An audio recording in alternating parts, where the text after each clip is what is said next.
Hello guys, this is Binayak and today we're gonna discuss about string pool. So let's get started.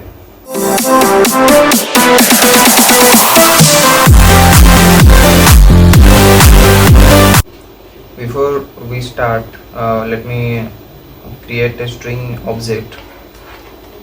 String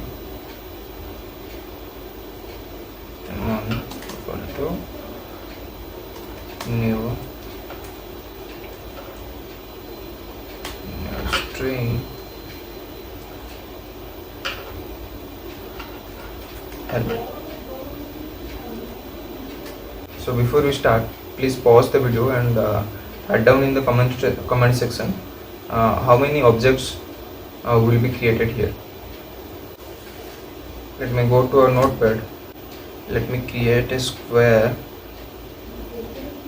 So let's consider this is the Java memory and I'll draw one line. This is the stack memory and this is the heap memory.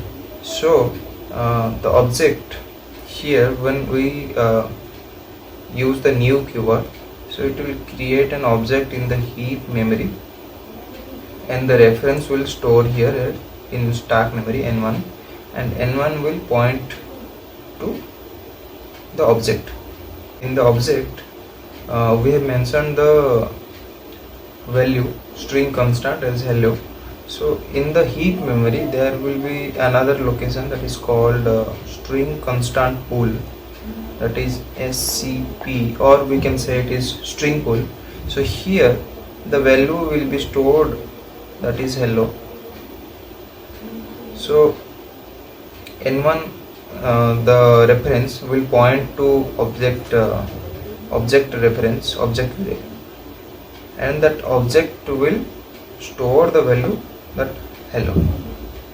So if in this case we return string n1 equal to new string hello. So if I'm gonna write string n2 equal to new string, the value will be exactly same hello. So in this case it will create another reference variable, that is n2, and since we have created another object using new keyword, so it will create another object here. Okay, and the value, since we have used hello exactly same as n1, so it will point to this existing value inside the string pool. Okay, so in this case we have created there will be two objects. One is the inside heap memory and another one is inside the string pool. Okay, for the second case here,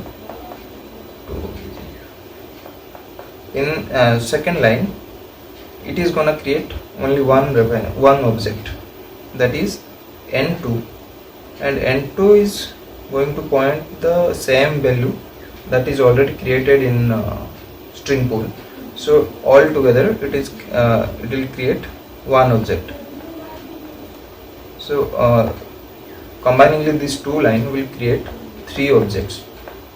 Okay, so there is another way to create string constant, that is we'll use string literals, that is string s1 equal to inside double quote hello. Okay, so in this case it will create here s1, and the value hello will be stored inside string pool. Since this hello, the value that is point to the object, that is the object reference, so it will create another hello another value, and it will point to the reference variable. Okay, so if we write the same line again, in this case it will create another reference variable s2, but it is directly gonna point the existing value hello. This is the Java functionality, that string pool concept. First it checks inside string pool if this string constant whatever we created, if it is already existing inside string pool, it is never gonna create a new one. It will simply point to that reference. Okay, so let me write the code for it. Copy, paste. You can create here n2. Okay, so if I print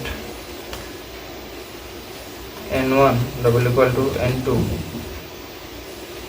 and I will run the code, see it is gonna show you the false, because so double equal to is going to compare between the object reference, okay, not based on the value. Since n1 contains a different object and n2 contains a different object, so this n1 and n2, if we compare between double equal to, it will gonna show you false. In same case, if I'll create a string constant using string literal, string s1 equal to hello,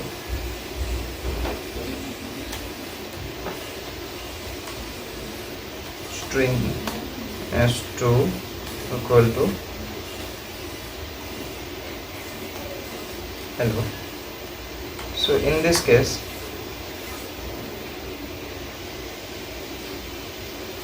okay, so in this case if I print s1 equal to s2, so I'm gonna get true here. Okay, see, true, because double equal to compares the object reference.